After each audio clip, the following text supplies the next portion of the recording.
Alors, bonsoir à tous. Je suis très contente d'être avec vous aujourd'hui. Je m'appelle donc Sabine Brels. Je suis juriste en droit animalier. Je me suis spécialisée sur cette question, notamment pendant mon doctorat. Et aujourd'hui, je travaille en tant que consultante pour des organisations de protection animale. Pour citer quelques noms, j'ai travaillé pendant 7 ans en tant que cofondatrice et codirectrice de l'organisation Global Animal Law sur le droit animal global. Et depuis, j'ai travaillé pour l'Eurogroupe pour les animaux, pour la Fédération mondiale pour les animaux, le WFA, et également pour l'organisation Compassion in World Farming. Et depuis l'an dernier, donc, j'ai fondé une nouvelle organisation qui s'appelle World Animal Justice, donc pour la justice animale mondiale. Et ce soir, j'ai la chance de pouvoir vous annoncer que l'ADA, donc l'Association pour le développement du droit animalier, est désormais partenaire de WAJ. Et c'est aussi dans ce cadre que je viens faire ma présentation ce soir. Donc voilà, pour célébrer ce premier jour de printemps, quoi de mieux que de parler de cette question grave et importante, de comment porter les crimes contre l'animalité en droit international. Alors effectivement, c'est la question et également le projet que porte cette organisation, World Animal Justice, dont l'objet plus large est de stopper les crimes contre les animaux et défendre leurs droits fondamentaux à travers l'expertise juridique, donc de moi-même et d'un groupe de 15 experts internationaux spécialisés en droit animalier. Donc les questions que je vais aborder dans le cadre de cette présentation. Donc déjà, pourquoi World Animal Justice? Pourquoi une organisation qui porte sur la justice animale mondiale? Ensuite, on va voir ensemble et faire un point sur l'évolution du droit animalier dans le monde. Et ensuite, on va aborder la question plus précise des crimes contre l'animalité et comment peut-on envisager de les porter en droit international. Alors déjà, petit quiz. Quand vous voyez ce logo, qui est le logo de WAJ, donc de World Animal Justice, à quoi ça vous fait penser? Une licorne, on dit. Et alors, la licorne, c'est le symbole de quoi? Alors la licorne, c'est non seulement le symbole de l'ambition de ce projet, qui est grande, mais aussi, en fait, la licorne, la corne de la licorne, c'est un symbole de justice. Et D'accord. c'est une licorne, mais c'est aussi une licorne ailée. Et les ailes sont bien entendu un symbole de liberté pour les animaux, la fameuse libération animale. Et également le cheval, qui est donc l'incarnation réelle de cet animal fantastique. Eh bien, le cheval a un statut juridique qui est très, très particulier, très complexe et très intéressant, et à la fois très problématique, puisque le cheval est utilisé dans toutes les sortes de catégories d'utilisation. Il peut être animal de compagnie, comme il peut être animal amené à la boucherie, comme il peut être un animal de sport, de spectacle, et même utilisé dans le cadre d'expérimentation. Et donc, c'est un animal justement assez emblématique du droit animalier puisqu'il recouvre et il peut être concerné par toute une série de réglementations. Voilà, donc je passe sur ce point et si mon clavier veut bien fonctionner, voilà. Alors, pourquoi la justice animale mondiale, World Animal Justice? Eh bien, déjà, il faut savoir que la question de la justice pour les animaux a été théorisée par la philosophe Martha Nussbaum, qui enseigne désormais aux États-Unis, et qui a écrit un livre qui est sorti d'ailleurs l'an dernier, Justice pour les animaux, que je Qui est recommande à toute sorti quand? personne. On t'entend pas. L'an dernier, pardon, l'an dernier, je vais monter un petit peu mon micro. Là, est-ce que vous m'entendez mieux? Oui, oui. Oui? D'accord. En avant. Donc, voilà, donc elle a sorti un livre l'an dernier, actualisé sur cette question.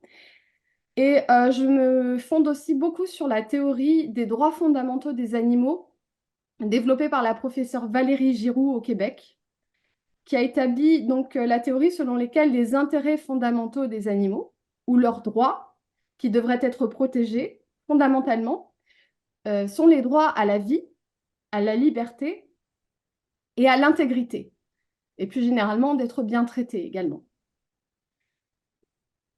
Et sur une question plus juridique, la professeure Deborah Kao, ou Deborah Tsao pour bien le prononcer, puisqu'elle est chinoise d'origine et elle enseigne désormais en Australie, a écrit en 2018 un article qui m'a beaucoup inspirée, qui s'appelle « Les crimes contre l'animalité en droit international », dans lequel elle commence à aborder cette question, elle la soulève et elle dit ce qu'il suit dans son article que j'ai traduit donc pour l'occasion.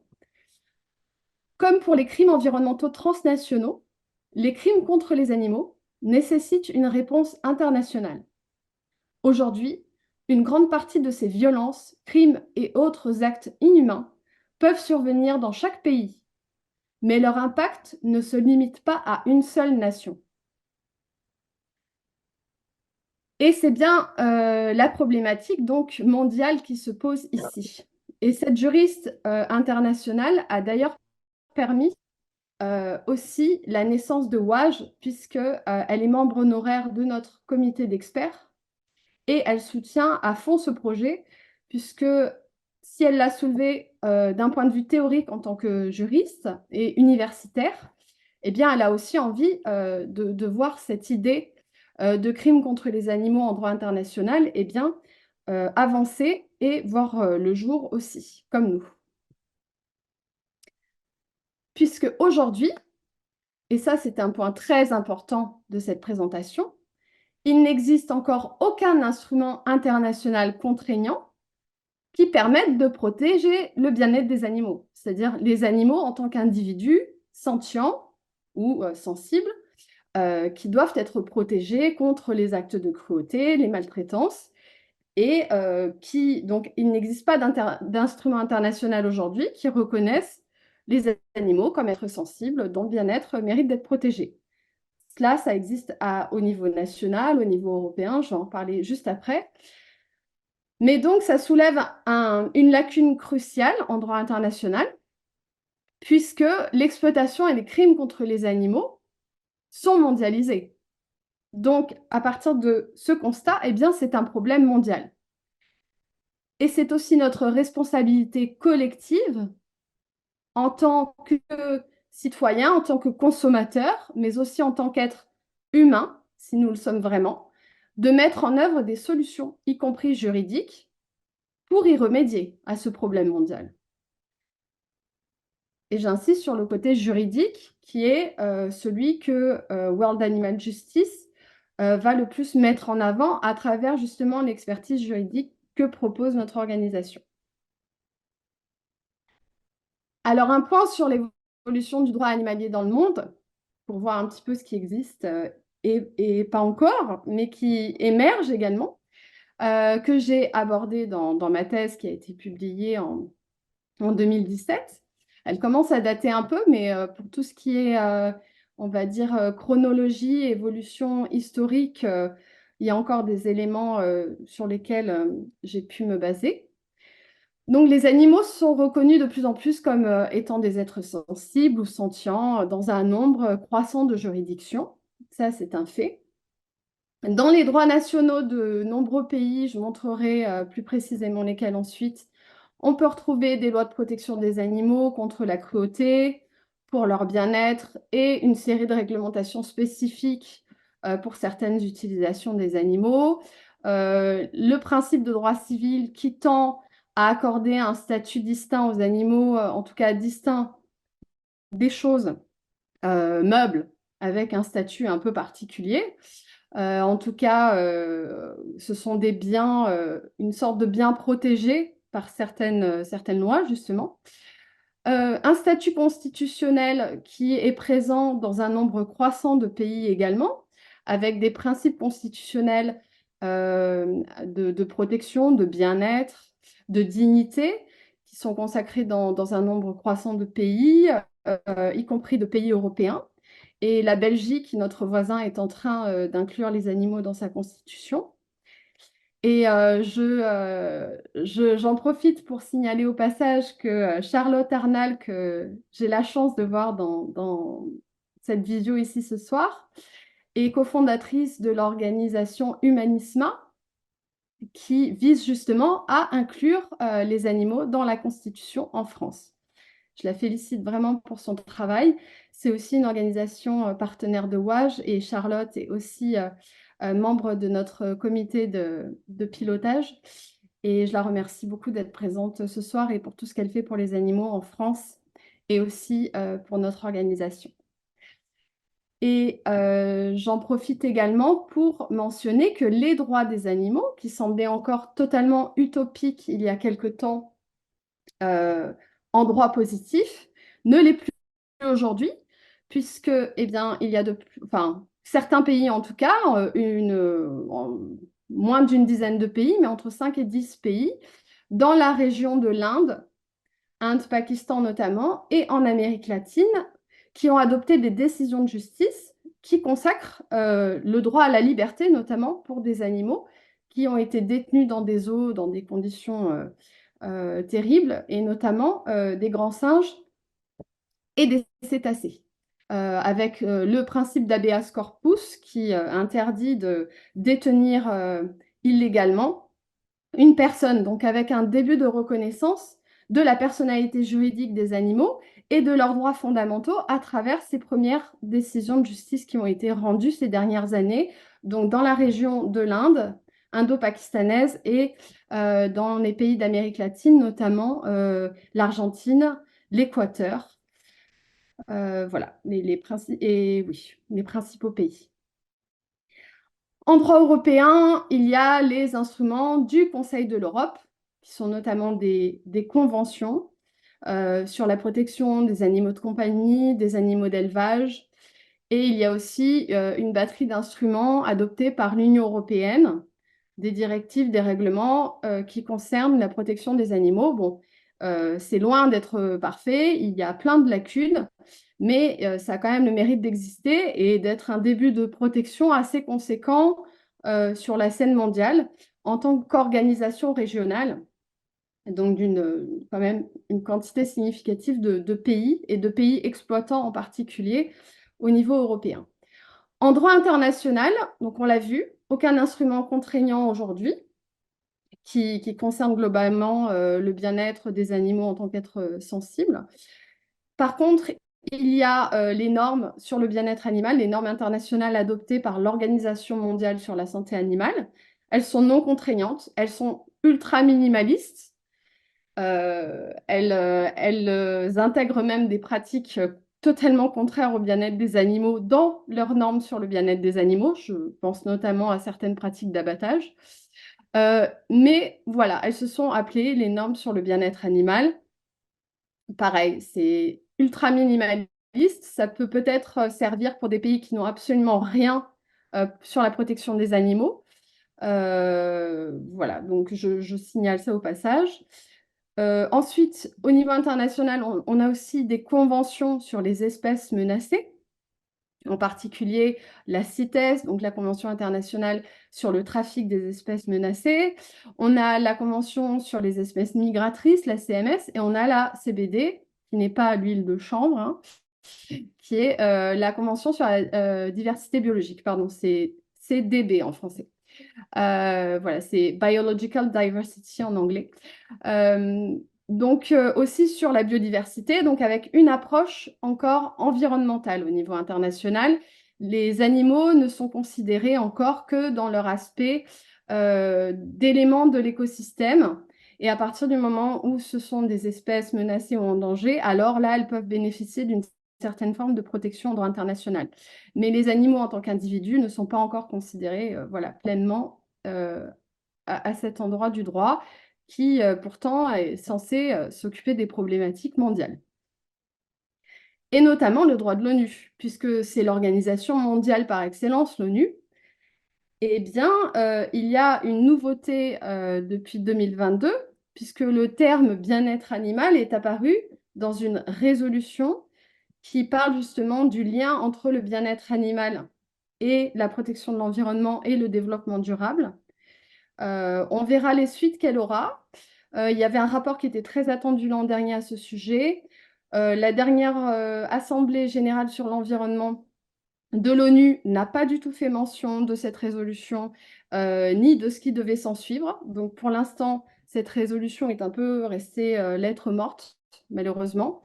Mais en tout cas, on a vu quand même l'apparition du bien-être animal à l'ordre du jour, et ça, c'était une grande nouveauté il y a 2 ans.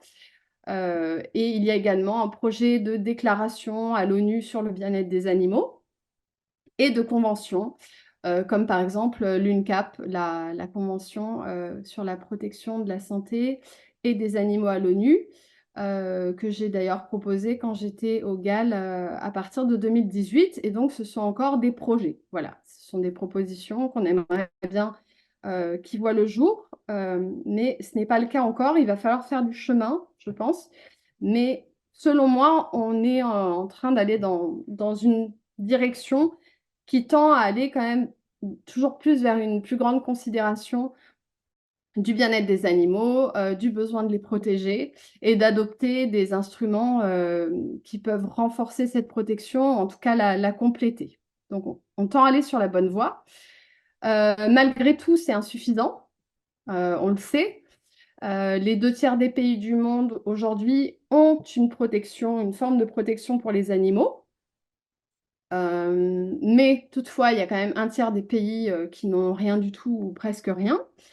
Et ceux qui ont une forme de protection, eh bien, on peut parler des lois anti-cruauté qui sont généralement plus spécifiques pour les animaux de compagnie. On peut parler des lois pro-bien-être qui sont généralement pas tant pour le bien-être des animaux exploités, mais plus pour réduire un peu leur souffrance, puisque parler du bien-être des animaux dans le cadre de leur expérimentation ou de leur abattage, eh bien, si on parlait du bien-être des humains pendant leur mise à mort ou leur torture expérimentale, ça semblerait aberrant pour tout le monde.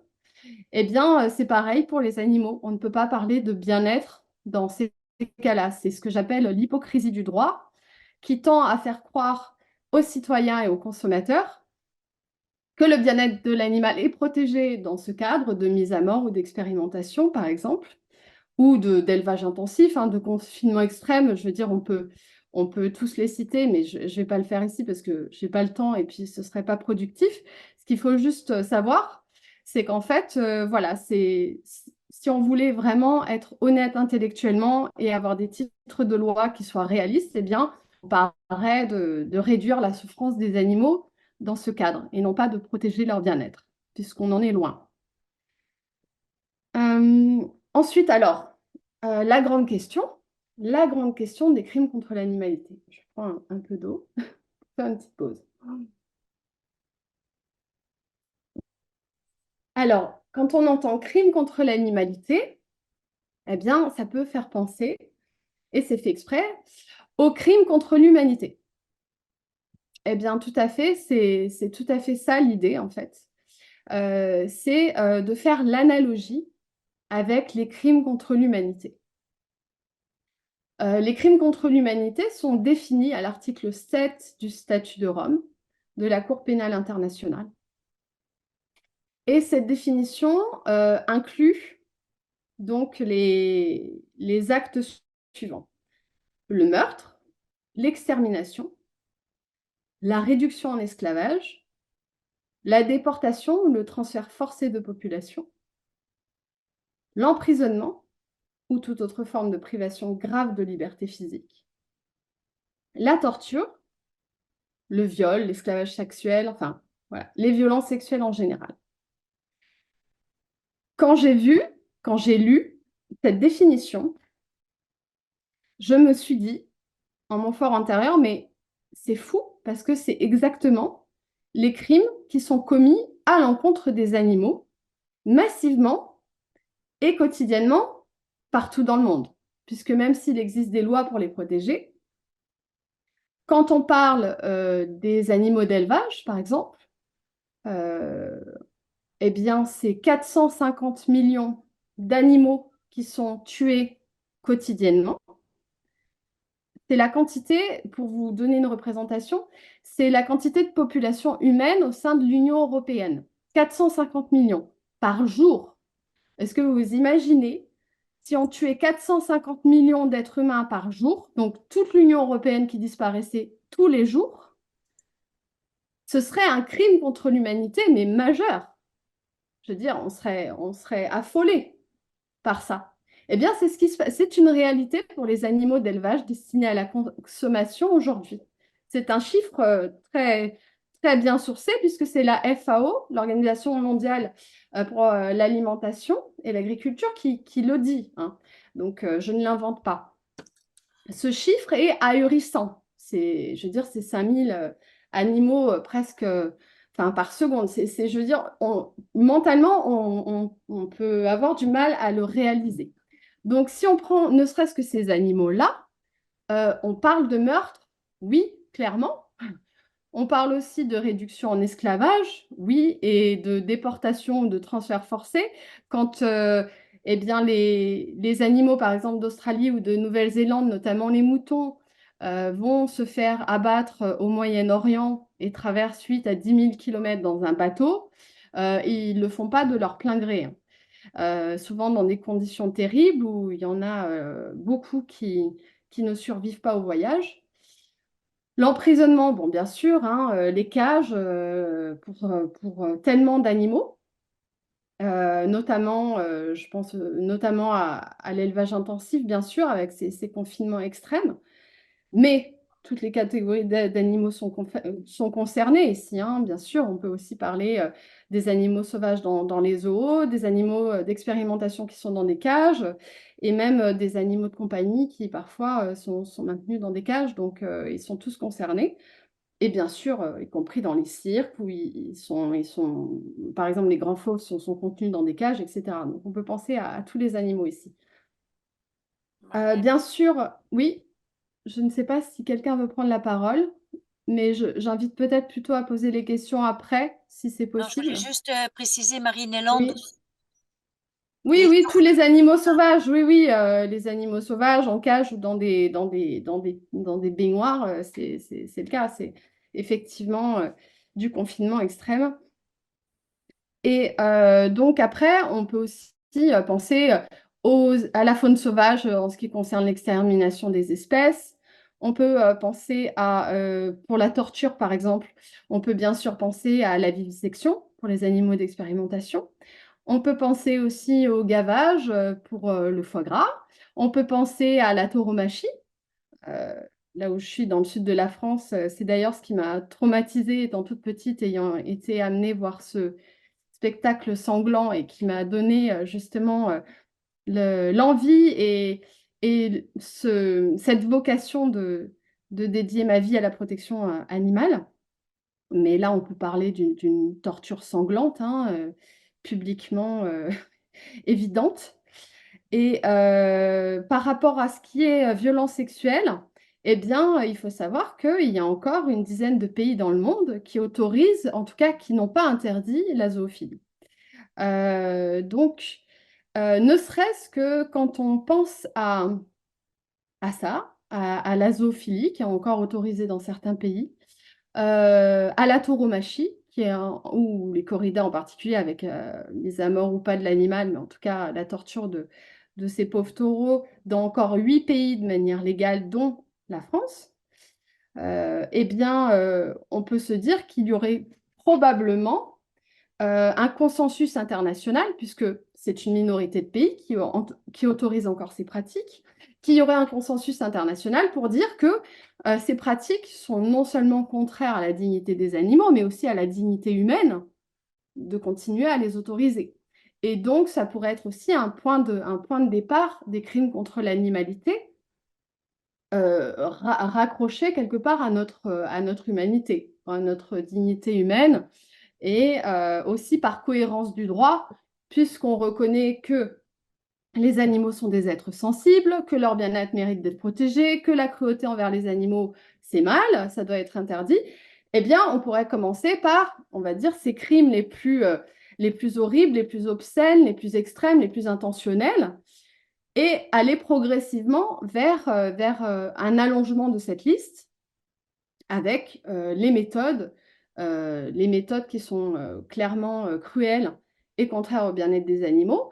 Donc là, plus sur le terrain de l'élevage, de l'expérimentation, avec la vivisection, avec le gavage, pratiques qui sont aussi de plus en plus interdites, ou en tout cas avec des demandes, voire des injonctions d'utiliser des méthodes alternatives lorsqu'elles existent.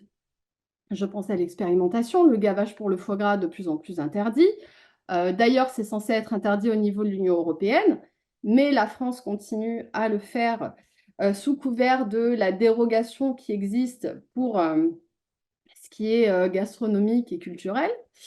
Voilà. Après, bon, on pourrait continuer à étendre cette liste aussi à plus long terme, hein, bien sûr.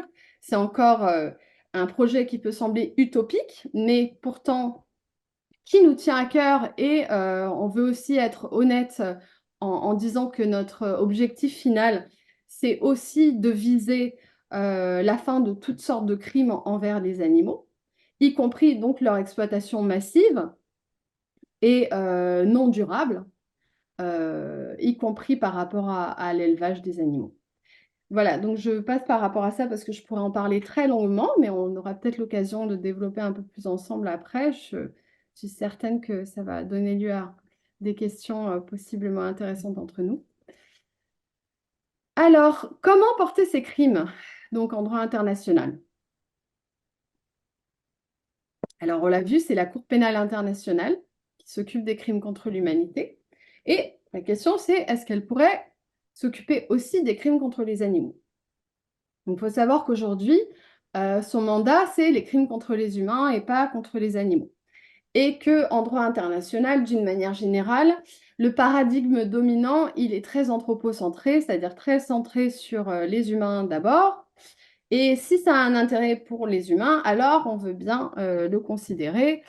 Mais si on ne voit pas l'intérêt premier pour les intérêts humains en priorité, ce n'est pas vraiment considéré. Donc c'est pour ça qu'on est aussi en train de regarder d'autres options. Une autre option, ça pourrait être, au départ, de faire reconnaître un principe général de droit. Alors là, c'est un peu plus technique, mais je vais essayer d'être assez claire et assez concise. C'est ce que j'ai développé dans ma thèse. J'ai inventorié toutes les lois qui existaient dans le monde sur la protection des animaux pour regarder s'il y avait des principes, des grands principes qu'on retrouvait dans toutes ces lois, pour essayer d'établir un fond commun du droit, ça s'appelle. À partir du moment où il y a un principe qu'on retrouve dans tous les systèmes juridiques du monde, on peut parler d'un principe général de droit. Et à partir du moment où ce principe général de droit est partagé par la majorité des pays dans le monde, et donc c'est le cas, puisque j'ai vu qu'il y en avait les 2 tiers qui avaient ces lois anti-cruauté, notamment par rapport aux animaux, eh bien, ce principe peut avoir une valeur internationale. C'est-à-dire que aujourd'hui, j'ai pu démontrer dans ma thèse que la cruauté envers les animaux, et donc le principe de non-cruauté envers les animaux, puisque c'est interdit dans les 2 tiers des pays, pourrait avoir une valeur de principe général de droit international, donc une valeur internationale qui pourrait s'appliquer à tous les pays du monde. Bon, il faut savoir que ça, c'est en théorie, parce qu'en pratique, la Cour internationale de justice, qui est l'organe de l'ONU, ne reconnaît que de manière rarissime les principes généraux de droit. Malgré tout, on va quand même continuer à pousser dans ce sens, parce qu'en plus, on est voilà, une équipe de juristes internationaux qui savent de quoi ils parlent, et on est tous d'accord pour dire que c'est effectivement un principe général de droit qui a une valeur internationale.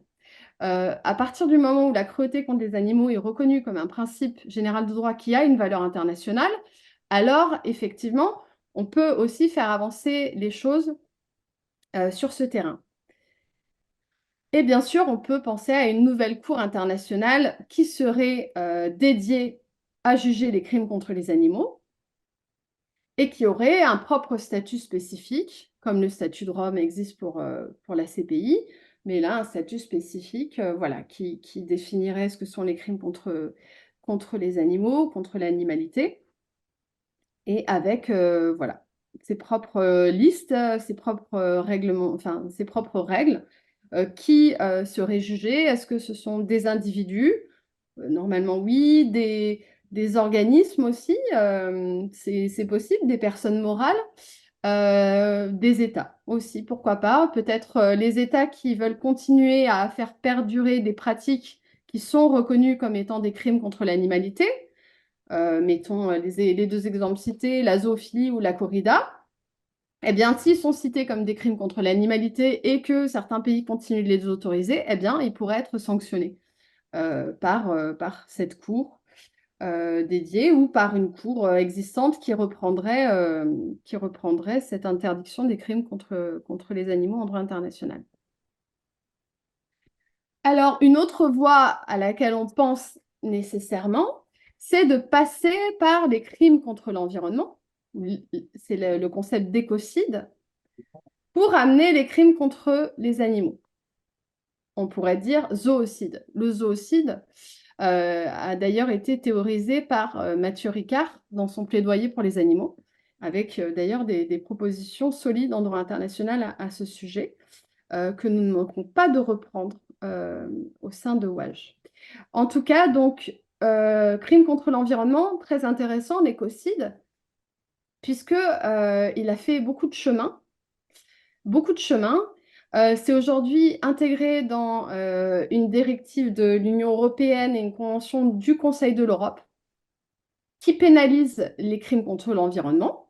D'ailleurs, il y a des révisions en cours pour les pénaliser encore plus sévèrement.